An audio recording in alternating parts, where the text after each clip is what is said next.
the first thing that I wanted to kind of speak on is building a clientele and like relationships. So depending on your relationship to the music will kind of influence your position as a mixing engineer. So for me, I'm primarily a mixer, and sometimes I'll get requested to do a mix by people that I've never worked with before. Two things can happen in that situation. One is, best case scenario, is they're coming to me because of word of mouth, or they've heard something I've done before, so they like my taste in music already. They like the sound of the mix that I've done already. So they'll kind of give me a song, it's at a certain point already, and I say, just do you. Like, we trust you, we like what you've done, we want you to put your impression onto it. I'm not really sure what percentage of the time that happens, but what's equally as common is working with a brand new client that I've got no previous work with, and they're a bit more cagey about like me putting my print on it.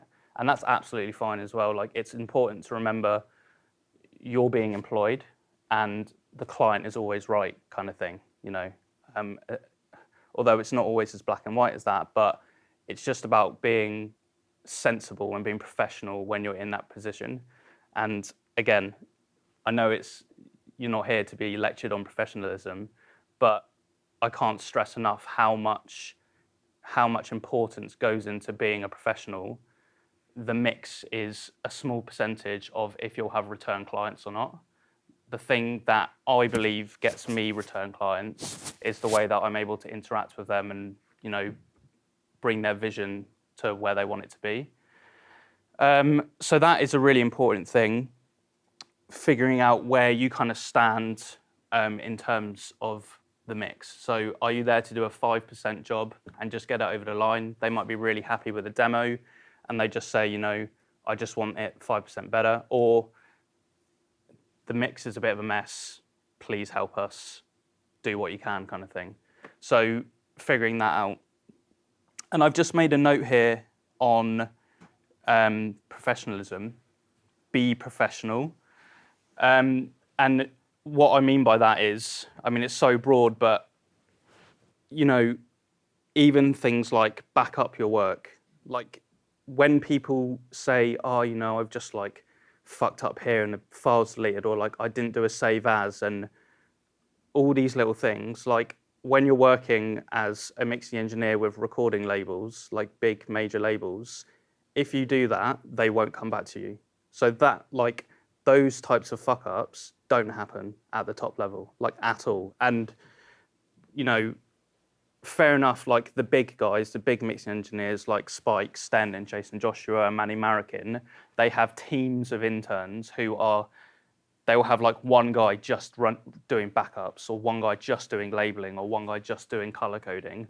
But for me, it's just me, so I do all of it, and I'm a bit OCD when it comes to like labeling and filing and backing up anyway, but I think that's a good thing because I've never had an instance where like something was mysteriously deleted and I couldn't recover it. Or, you know, last week I had someone message me from a year and a half ago being like, hey, you mixed this song for me, is it okay if I get the snare drum sent to me on its own? And I was like, cool, I know exactly where that is and I know where to get it. And that type of thing will set you aside from the rest, because as creative people, which all of you are in this room, if you're interested in music, sometimes the organisation part of your brain switches off in service of the art, and that's absolutely fine as well. But what I'm telling you is, like, the organisation side is just as important. The art comes first, it does, and the song is the most important thing. But if you can't access the song because you've made some fuck up down the line, then you're in real trouble. Backing up, you'll see here, just to give you, I've just started I just got this hard drive for this year. So every year, regardless if the hard drive is fully booked, is completely full, I'll get a new one and just label it by the year, so I know I can go back to 2021 and pick up a mix that I did then and find it exactly. So yeah, and then labeled by the artist I'm working with. Who's a good example? Probably Maya, artist called Maya Delilah, that I've been doing her album for the last like 6 months. So go into her, then I've got all the names of the songs, go into the song, then I've got every time I do a new mix, so I'll send off the first mix and they'll come back, can you turn this up?